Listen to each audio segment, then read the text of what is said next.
Hola a todos y a todas, esperando que se encuentren bien.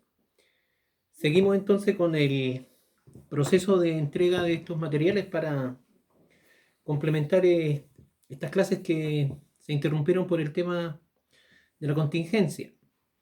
En este caso corresponde la clase número 4 para que la tengan considerada, que íbamos a ver justamente el día de hoy, sábado, y supone la temática de la intervención psicológica en la adolescencia.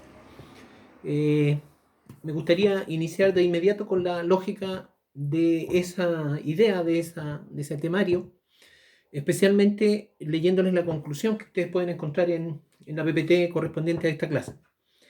Me parece interesante la conclusión establecida acá, aunque la temática que aborda la presentación me gustaría en algún momento pensar también en otros ejemplos y no solamente en lo que aquí nos presentan, que tiene que ver con la temática de la sexualidad del adolescente, eh, la condición relacional que involucra justamente el vínculo llamado pololeo, en este caso violencia dentro del pololeo, y el uso de redes, que son elementos que están asociados justamente a esta construcción que tiene el adolescente frente a los otros, en el ámbito de la relación, del afecto y por supuesto la experiencialidad del tema sexual ya con un otro, en este caso. La conclusión dice, los cambios a nivel social y cultural tienen una incidencia innegable en el cambio de las subjetividades y sus mecanismos de conformación. La adolescencia no está ajena a movimientos sociales, globalización y tensiones respecto de la formación y conformación de la identidad. Bueno, está bastante en evidencia con todos los elementos de nuestra condición presente identificar justamente este fenómeno, en el cual la participación y protagonismo de los adolescentes ha sido bastante notoria. Y en ese sentido, correlacionar también nuestra temática a nuestro contexto me parece pertinente. Y el segundo elemento de la conclusión dice, en este contexto, identidad, sexualidad y redes sociales son espacios de expresión de estas transformaciones y deben entenderse como espacios emergentes y dinámicos que plantean constante desafío a la actualización y actuación del profesional de la psicología, en este caso psicólogo, psicóloga en su momento. Concibiendo este concepto de la conclusión atribuida a esta unidad, o perdón, a esta clase, y que de alguna manera también está terminando con la unidad de adolescencia, me interesa mucho rescatar esa concepción basada en los marcos que ya he estado invitándolos a tener presente. Recordar los marcos conceptuales del señor Paul Baltes y de Urie Bronfenbrenner, que fueron ya utilizados, ¿cierto?, mensajeados en los videos anteriores y por supuesto en las dos clases que hemos tenido la posibilidad de conversar. Me gustaría resumir, les hice un resumen un poquito para complementar lo ya trabajado en relación al desarrollo de la adolescencia, en sus 5 ámbitos más evidenciados, en este caso el ámbito físico, el cognitivo, el emocional, el social y el moral.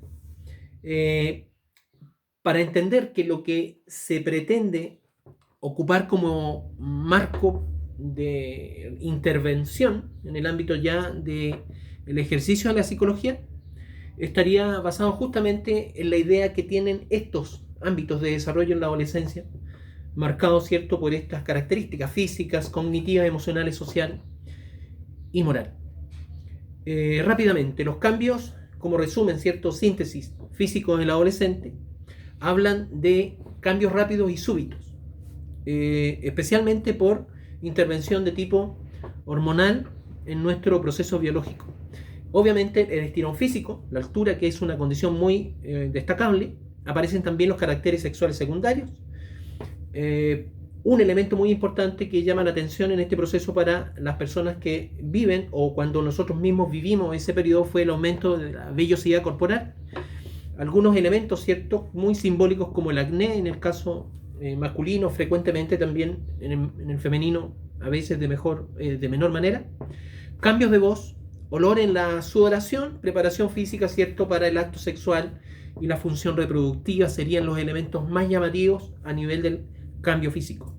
Si resumimos los cambios cognitivos, yendo de la adolescencia temprana hacia la tardía pasando por la media, desarrollamos la idea del pensamiento concreto como fundamento inicial del adolescente cuando recién está en su condición de pubertad. La audiencia imaginaria, esto de que tienen la idea de que todo el mundo tiene que estarles prestando atención. Carácter existencialista, esta lógica de comenzarse a preguntar por quién soy, qué estoy haciendo, para dónde voy. El pensamiento egocéntrico, todo está circulando a mi alrededor. Y la carácter narcisista del pensamiento. Si se dan cuenta, aquí todavía estamos muy ligados al momento de infancia. Luego ya, adolescencia media, aparece el pensamiento concreto trasladándose hacia el pensamiento abstracto. El desarrollo del idealismo, ¿cierto? Esto de discutir ideas por el mero hecho de hacerlo, es decir, hay un cierto placer en aquello. Y la omnipotencia e invulnerabilidad muy propia de esta etapa, que tiene que ver con atreverse a cosas muy tremendas, con la idea de que no nos va a pasar nada en ese momento porque somos todopoderosos. Finalmente, hay condiciones que se van consolidarizando a nivel del proceso final y se consolidan el carácter hipotético deductivo y las operaciones formales a nivel del pensamiento, donde aparece la máxima expresión ya del pensamiento lógico.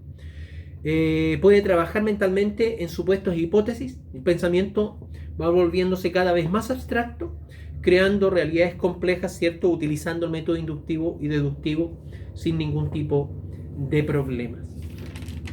Si nosotros consideramos ahora la parte del cambio emocional, afectivo, entendemos que aparece muy fuertemente en todos los proyectos que nosotros podemos interesarnos desde el punto de vista bibliográfico, en las investigaciones, en todos los estudios, la idea de crisis, esta lógica que yo les mencionaba en el video anterior respecto a la crisis de identidad que se supone muy propiedad de la adolescencia y que de alguna manera podemos problematizar.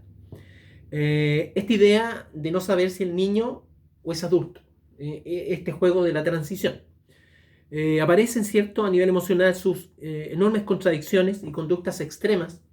Sentimientos fluyen con fuerza y variabilidad. El ánimo a veces está muy bajo y luego muy alto, desánimos y ánimos muy en juego. De los grandes ideales, ¿cierto?, pasan también a la idea de no creer en nada. La imagen propia de ser una persona inflexible, pero al mismo tiempo contradictoria. La sensación de rebeldía, muchas veces por no poder controlar los propios sentimientos personales. Crisis entre identidad versus difusión de identidad. La virtud, un juego permanente en esta etapa, está vinculada a la fidelidad y la confusión de roles, para poder permitir de alguna manera finalmente el desarrollo de la autoconfianza, que es uno de los elementos buscados en esta etapa, junto con la idea de desarrollo de identidad. Si consideramos la investigación y los marcos de referencia del señor Marcia, que aparece en nuestra PPT, la crisis de identidad puede tener 4 resoluciones, ¿cierto?, pasando de la difusa, la excluida, la moratoria y finalmente la identidad lograda, que es lo que se esperaría para tener una resolución positiva a esta transición. Si consideramos la autoestima en este espacio de etapa del ciclo vital, según las investigaciones, se supone que hay una baja, mostraría una baja en la autoestima en relación a los estadios anteriores, y se relaciona entre ámbitos femenino-masculino. Las muchachas y los muchachos tienden a ser las chicas en promedio un poco más baja que en el caso de los muchachos, aunque en promedio por sí misma la autoestima es más baja en esta etapa. Interesante entender los mecanismos de causalidad de este fenómeno de la autoestima, cómo intentan establecerla y soportar la misma. En el caso de la autoestima masculina, la causalidad de soporte, ¿cierto?, de la autoestima está vinculada a los logros individuales de las personas, en este caso de los muchachos. Y en el caso de la autoestima femenina, está en relación al vínculo que puedan establecer con otros, especialmente con su grupo de pares.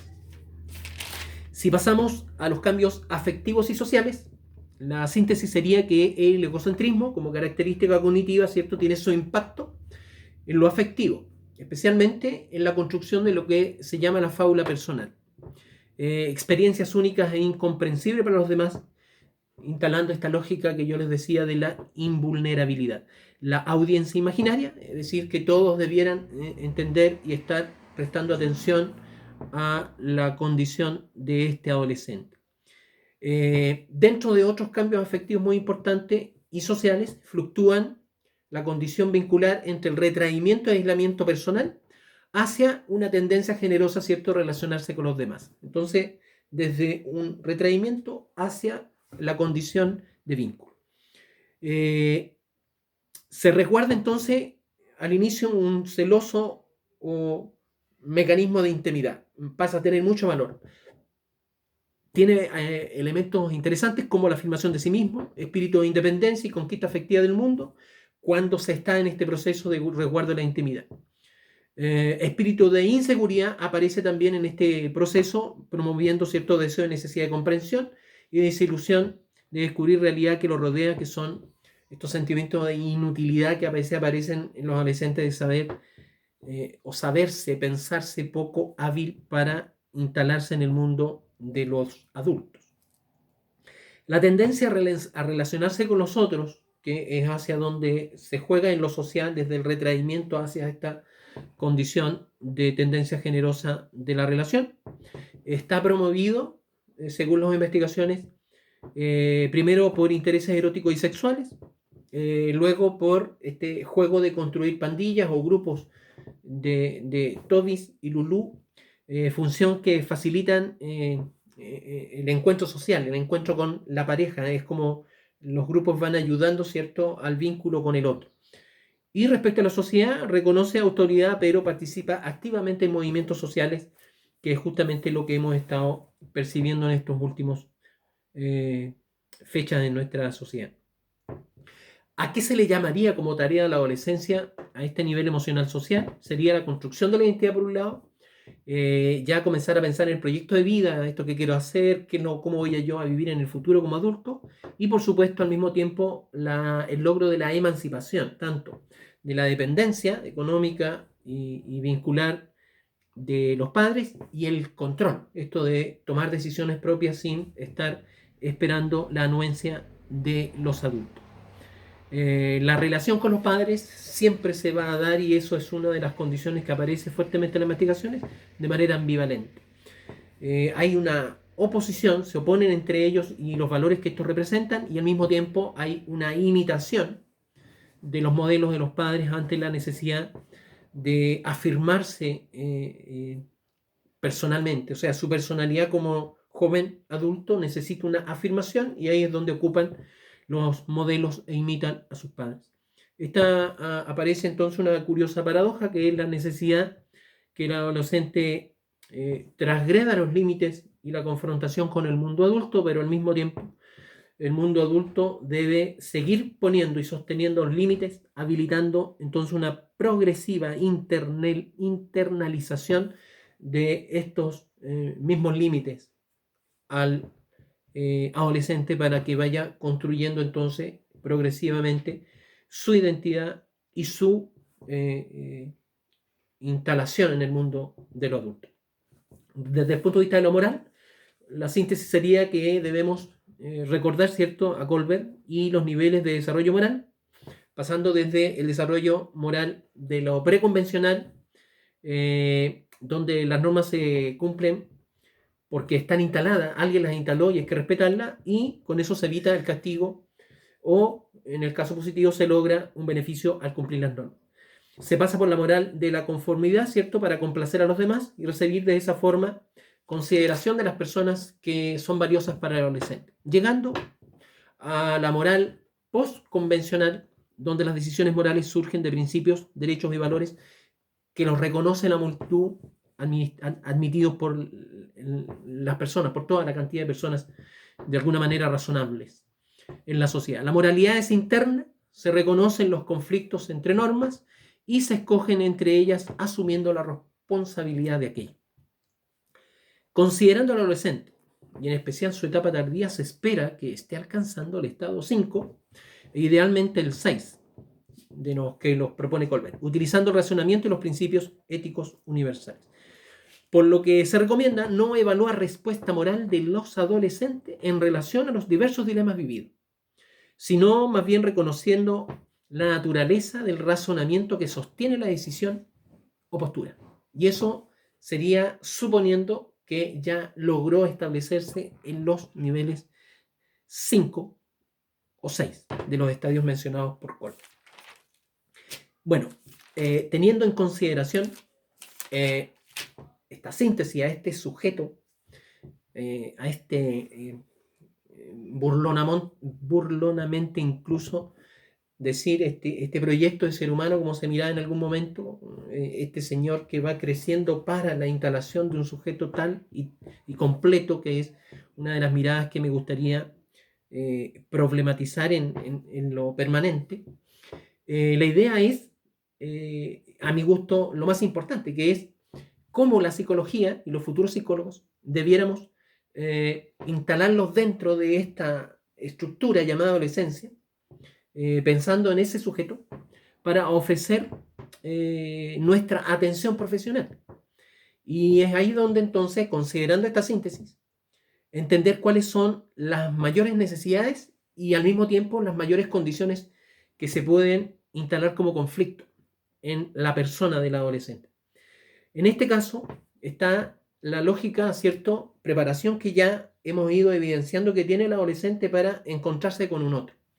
Y en este caso, obviamente a través del interés erótico y sexual. Por lo tanto, la sexualidad pasa a ser un tema importantísimo para promover como medio de intervención de la psicología y aportar a esta etapa de la vida humana. Sobre todo pensando en la sociedad presente que ha intentado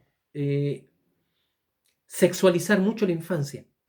Por lo tanto, se está promoviendo una condición de sexualidad muy anticipada, por decirlo de alguna manera. Una cosa por ahí se ha dicho que es tener biológicamente ya cierta preparación física. Otra cosa es si se está en ese mismo nivel preparado desde el punto de vista psicológico, emocional y afectivo.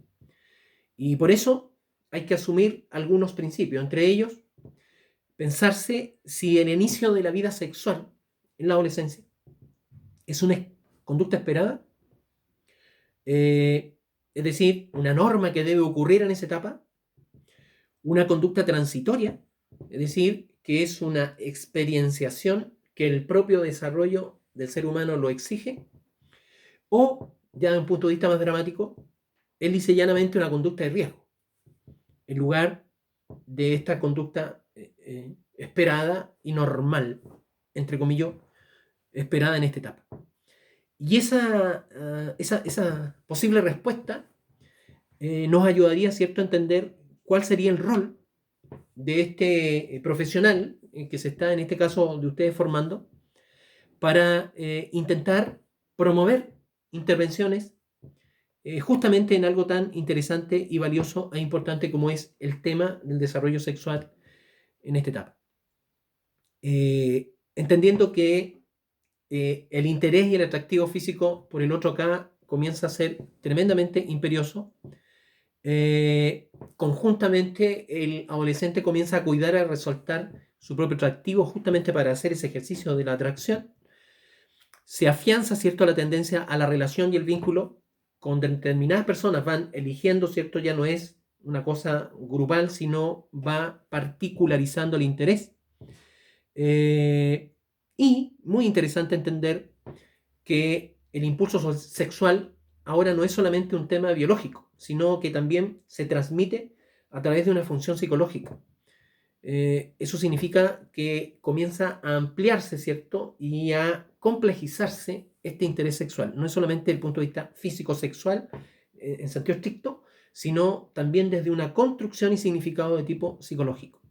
El mundo emocional, en este caso, comienza a expresarse a través de la utilización de los sentidos y entonces se promueven conductas tendentes a obtener placer sexual de manera directa, ya sea a partir de la autoestimulación y o a través de un otro, los adolescentes más envalentonados, ¿cierto? Es importante entonces reconocer que en este espacio, en este estadio, es urgente entender las posibilidades de conflictos, de problematizaciones que nos puede traer la ejercitación de esta habilidad de contacto físico. Por un lado, el acto mismo, y por otro lado, la construcción relacional o vincular con un otro. Independiente del concepto que usemos, acá generalmente, ¿cierto?, se plantea el concepto de pololeo, este acuerdo relacional afectivo entre adolescentes, y o experiencias netamente físicas en el ámbito de vivencias sexuales esporádicas. Particularmente entonces hay que ponerle atención a la actividad biológica llamada sexual, el acto sexual, y el otro, el ejercicio vincular afectivo, ¿cierto?, desde el punto de vista de la relación de pareja, que se van constituyendo, se comienzan a entrenar, ¿cierto?, las maneras de ejercitar. ¿Cuáles son las problemáticas entonces que pueden aparecer y que debiese desde la psicología ponerse atención? Por un lado, las posibilidades, ¿cierto?, de consecuencias que tenga la práctica de la sexualidad propiamente tal, cuando se establecen con conductas faltantes de autocuidado,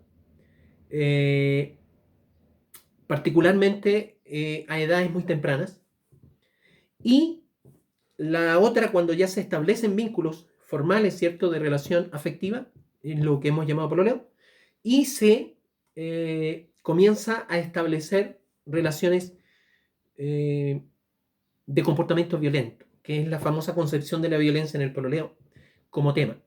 Por lo tanto, hay dos grandes temáticas ahí que se nos presentan en esta asignatura y en esta clase en particular, que tiene que ver con enfrentar estas consecuencias de la sexualidad y de conductas de autocuidado en relación a la misma y esta manera relacional, ¿cierto?, de vincularse desde el punto de vista del comportamiento relacional, el vínculo con el otro a través de la violencia. Lo primero a entender respecto a aquello es que hay ciertas consecuencias que traen respecto a la utilización de esta preparación física para el sexo, sin tener preparado también condiciones más bien psicológicas, relacionales, valóricas y de responsabilidad del cuidado personal y del otro. Algunas investigaciones ya han mostrado algún tipo de consecuencias por falta de autocuidado, entre ellas la temática obvia que es el embarazo adolescente y la otra gran preocupación social, ¿cierto?, que tiene que incluso ver con salud pública, está instalada en el tema de la adquisición de enfermedades e infecciones de transmisión sexual, particularmente el virus o el retrovirus de la insuficiencia inmunológica, que es el VIH, ya muy popularizado y conocido, ¿cierto?, por producir el síndrome del SIDA. Esos temas son tremendamente importantes, dado que ha ido creciendo el número de personas con portadores y por otro lado la escalada, ¿cierto?, en el porcentaje de embarazo adolescente, sin duda son problemáticas sociales, fenómenos sociales, según sea como queramos significarlo, de interés en el cual la psicología pudiese prestar su aporte. Se presentan acá varios datos, ¿cierto?, que pueden ser analizados y leídos, pero sobre todo algunas conclusiones. Por ejemplo, la manera del autocuidado en las relaciones, particularmente en el uso de anticonceptivos, preservativos, el tema de cuidar la salud misma, se ha concebido algunas conclusiones que llaman la atención. Por ejemplo, a menor cuidado en la conducta sexual, es decir, quienes tienen los menores indicadores de cuidado, se relaciona mucho con la lógica de personas de menor edad y menor nivel socioeconómico. Coinciden en las investigaciones permanentemente esos datos. Es decir, las personas de menor edad y con menor nivel socioeconómico son las personas que menos le prestan atención al autocuidado en las relaciones sexuales.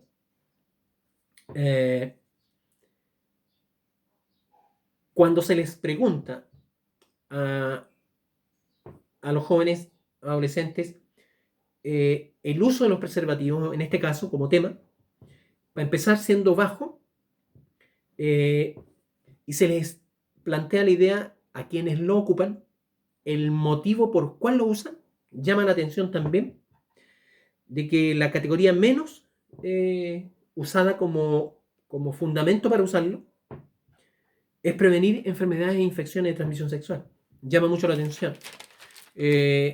Más bien, la manera que ayudaría a la idea de los jóvenes para ocupar el preservativo estaría basado en el tema más bien del embarazo, es decir, para no quedar embarazadas las damas.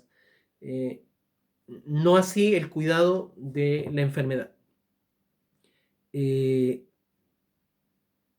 Se nos está llamando a los psicólogos la atención respecto a qué mecanismos estarían desde nuestra disciplina aportando y qué debiera funcionar más en este ejercicio. Se han ocupado ya mecanismos de prevención justamente para intentar resolver esta actividad sexual precoz, que es donde están los mayores problemas, porque los indicadores muestran que ahí es donde hay mayor problemática. Y se ha dado como principio general dos respuestas. Se le ha llamado la prevención primaria y la prevención secundaria. La primaria tiene que ver directamente con campañas de difusión, especialmente informativas, sobre educación sexual. Información y conocimiento para que los adolescentes, particularmente los púberes, que es donde los indicadores muestran que hay menor utilización del autocuidado, han dado buenos resultados en el sentido de que la información ha ayudado a tomar mejores decisiones, a cuidarse y a bajar los indicadores de embarazo adolescente. En ese sentido, se puede establecer una relación directa con un mito que ha quedado establecido en nuestra sociedad, que la educación aumenta y fomenta la práctica sexual en el adolescente. Entonces habría ahí una especie como de queja social de que en lugar de que la información ayudara, estaba provocando mayor práctica sexual, y la verdad es que las últimas investigaciones muestran que ese mito es falso, en buena hora, de que la información sí ayuda a bajar indicadores de enfermedad de transmisión sexual, de embarazo y de problemáticas asociadas a la educación sexual precoz. En ese sentido, la prevención primaria puede seguir siendo muy necesaria y útil. Luego, la prevención secundaria, que dice relación con creación y mantención de servicios amigables de atención al adolescente de forma integral, asesoría, consejerías, estaría también aportando en alguna medida, pero no son tan elogiadas como la primera parte, que tiene que ver con la información. En este caso, la temática que se ha trabajado en esos servicios de atención integral sería la salud adolescente, la salud sexual y reproductiva, orientar la prevención de principales consecuencias biopsicosociales como el embarazo adolescente, cierto no deseado, y obviamente la enfermedad de transmisión sexual. En ese sentido, de alguna forma, pudiésemos pensar que los sistemas de prevención todavía están débiles. Hay mucho que hacer entonces. En ese sentido, el llamado es entusiasmante para la nueva generación de psicólogos. ¿Cómo comenzar a pensar atendiendo a las condiciones que tiene el adolescente, profundizando con los marcos de referencia que hemos dado? Al menos me he interesado en hacérselo, como este tema de la mirada de Walter, ¿cierto? Y de Wolfgang Brenner, que, si se dan cuenta, pudiesen ayudarnos mucho a este concepto de la intervención psicológica en los adolescentes, entendiendo que no necesariamente la condición biológica estaría definiendo a esta lógica de adolescente, sino también tiene mucho que decir la condición de contexto. De qué manera la cultura, de qué manera la sociedad, de qué manera la condición política, de qué manera las creencias, los modelos valóricos influyen en el actuar de lo que hemos llamado adolescente. Y en ese sentido, no solo por estar en una condición particular, biológica, hormonal, etc., estaría entonces vinculante de inmediato la lógica de su comportamiento sexual, en este caso, en el tema que estamos analizando. Y ahí es donde hay un llamado que me interesa hacerle a vuestro curso, de comenzar a reflexionar en torno a que hay otros elementos y otros conceptos y ámbitos que instalar en la mesa de trabajo cuando se presenta esta idea de cómo aportar a esta etapa.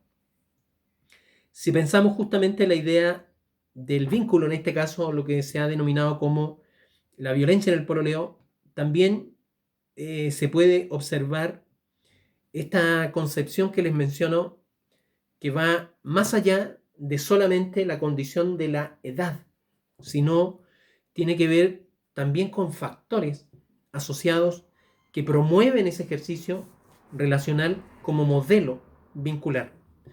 Por darle algún ejemplo, asignación de roles tradicionales en base al género pudiesen también estar ejerciendo una presión para ese tema de consecuencia de la violencia.